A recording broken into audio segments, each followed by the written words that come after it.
सत्संगत जी, प्रेम और सत्कार से कहना जी, धन निरंकार जी।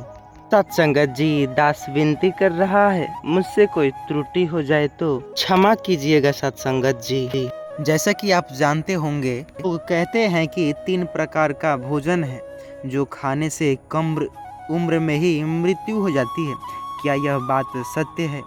कुछ कहते हैं कि ऐसे कौन कौन से भोजन हैं जिन्हें करने मात्र से ही आपकी कम उम्र में मृत्यु हो जाती है। आइए एक कहानी के माध्यम से समझते हैं, जिसे समझने के बाद आपके साक्षात रोंगटे खड़े न हो जाए तो कहने का। वीडियो को लास्ट तक देखिएगा क्योंकि बहुत ही इंटरेस्टिंग वीडियो होने वाली है। बहुत समय पहले की बात है, एक छोटे से गांव में एक वृद्ध साधु रहते थे। वह साधु अपने ज्ञान और तपस्या के लिए पूरे गांव में प्रसिद्ध थे। लोग उनके पास जीवन के रहस्यों को जानने के लिए आते थे। साधु जी की बड़ी बड़ी बातें मशहूर थी। 3 प्रकार के भोजन खाने वाले मनुष्य की उम्र कम होती है।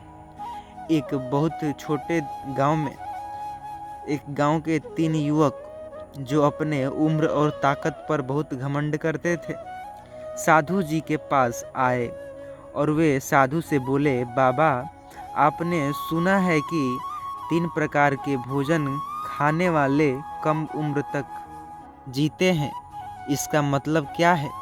इसका मतलब बताइए। हम तो किसी भी भोजन को खाकर हमेशा सेहतमंद रहना चाहते हैं और शक्तिशाली भी। साधु ने उनकी बातों को सुना और धीरे से मुस्कुराए। उन्होंने कहा, बेटा, जीवन का रहस्य केवल भोजन में नहीं बल्कि हमारे आचरण, विचार और कर्मों में छिपा है। परंतु तुमने मेरी बात को चुनौती दी है तो मैं तुम्हें इसका जवाब अवश्य दूंगा। आज से 7 दिन बाद मैं तुम्हें इस प्रश्न का उत्तर बताऊंगा, लेकिन एक शर्त है। इस 7 दिनों तक तुम केवल तिनके से भोजन को ही खाओगे। खीर हो गई। तीनों युवक सहमति हो गए। हालांकि उनके मन में एक अजीब सी बेचैनी थी।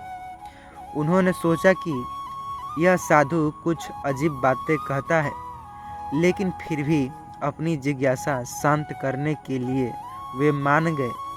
पहले दिन तीनों ने हल्का भोजन किया, केवल सादे चावल और थोड़ा सा पानी पिया। दूसरे दिन उन्होंने केवल एक सूखे रोटी और नमक खाया। तीसरे दिन भूख से परेशान होकर उन्होंने कुछ अनाज खाया, लेकिन वह भी बिना मसाला के। धीरे धीरे उनका धैर्य टूटने लगा और उनके शरीर में कमजोरी आने लगी। 7वें दिन तक तीनों युवक बिल्कुल थके हारे, कमजोर और उदास हो गए थे। 7 दिन पूरे होने के बाद वे साधु के पास आए। साधु जी ने उन्हें देखा कि और कैसा अनुभव लग रहा है ये 7 दिनों का। युवक ने कहा, बाबा, हमने अपने जीवन में इतना कठिन समय पहले कभी नहीं बिताया है। हर दिन भूख और कमजोरी के कारण ऐसा लग रहा था जैसे हमारे शरीर शिथिल होता जा रहा है। हमें समझ नहीं आया कि यह सब आपने क्यों कराया।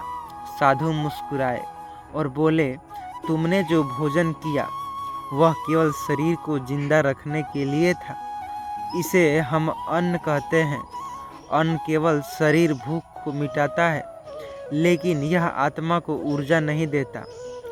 तुमने इस समय जो महसूस किया वह केवल तिनके का भोजन था जो शरीर को कमजोर बनाता है। इसके बाद साधु ने कहा, अब ध्यान से सुनो। 3 प्रकार के भोजन से मेरा आशय 3 प्रकार की इच्छाओं से है। भौतिक इच्छाएं, मानसिक इच्छाएं और आत्मिक इच्छाएं। यदि कोई व्यक्ति केवल भौतिक इच्छाओं का भोजन करता है, संपत्ति, शोहरत और शारीरिक सुख में डूबा रहता है, तो उसकी उम्र कम हो जाती है, क्योंकि वह शरीर के बारे में सोचता ही है, आत्मा के बाद में नहीं। यदि व्यक्ति मानसिक इच्छाओं के भोजन पर निर्भर रहता है तो जैसे अहंकार, क्रोध और द्वेष, तो उनकी मानसिक शांति छीन जाती है और उसकी उम्र कम हो जाती है। तीसरी प्रकार की इच्छाएं आत्मिक है। आत्मिक भोजन जैसे ध्यान, साधना और प्रेम आत्मा को जीवन देता है। ऐसे व्यक्ति दीर्घायु होते हैं। युवक यह सुनकर चकित हो गए। उन्होंने साधु से कहा, चरण में प्रणाम किया उनका और कहा, बाबा, अब हमें समझ आ गया कि वास्तव में कौन सा भोजन आवश्यक है और हमें छोड़ देना चाहिए। अब हम अब से अपने जीवन में आत्मिक भोजन को ही प्रधानता देंगे।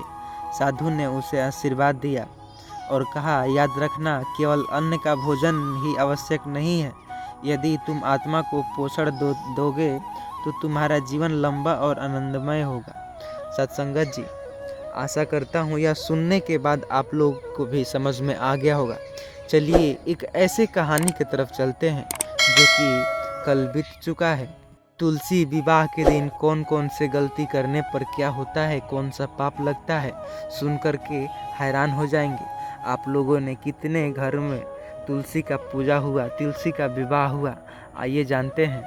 आशा करता हूँ आपके घर में भी तुलसी का विवाह हुआ होगा। बात उन दिनों की है जब भारत में हर तुलसी के पौधे को पूजा जाता था। हिंदू धर्म में तुलसी को देवी का रूप माना जाता था और इसके विवाह की धार्मिक दृष्टिकोण से बहुत पवित्र माना जाता है।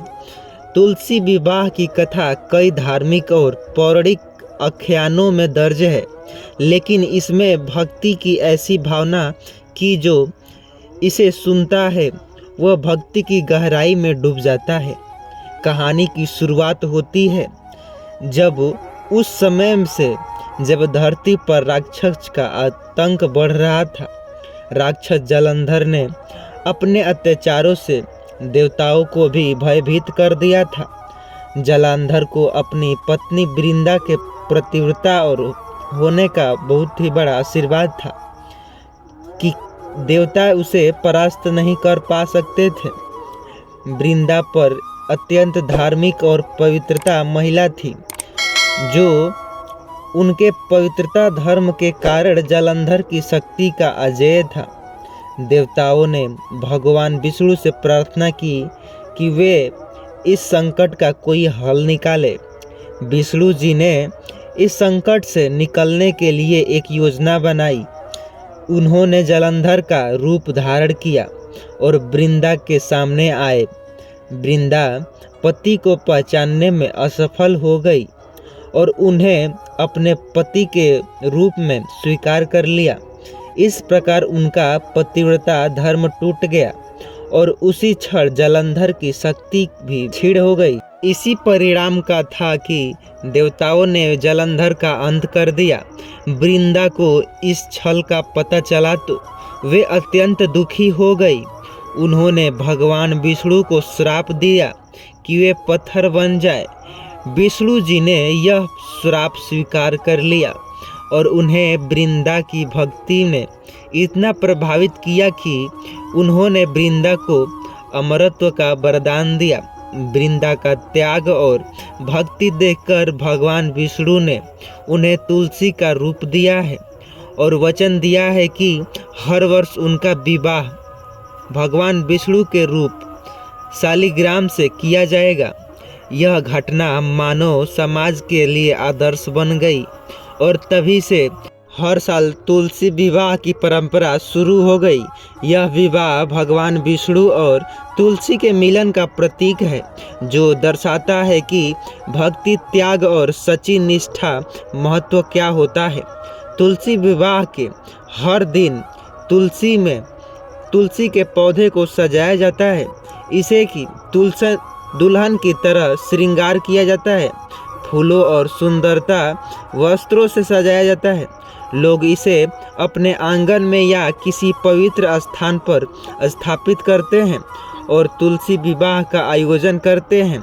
इस विवाह को देखने के लिए लोग उमड़ते हैं, बहुत लोग भीड़ करते हैं और सभी लोग एक पवित्र भावना से भर जाते हैं।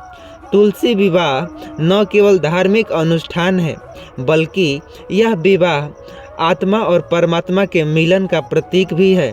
तुलसी का पौधा भक्तों यह संदेश देता है कि भक्ति में शक्ति होती है और ईश्वर हमेशा अपने भक्तों के कष्ट दूर करते हैं।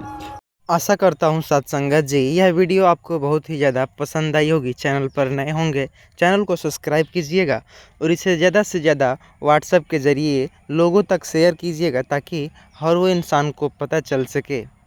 साथ ही कमेंट में धन निरंकार लिखना ना भूलिएगा साथ संगत जी।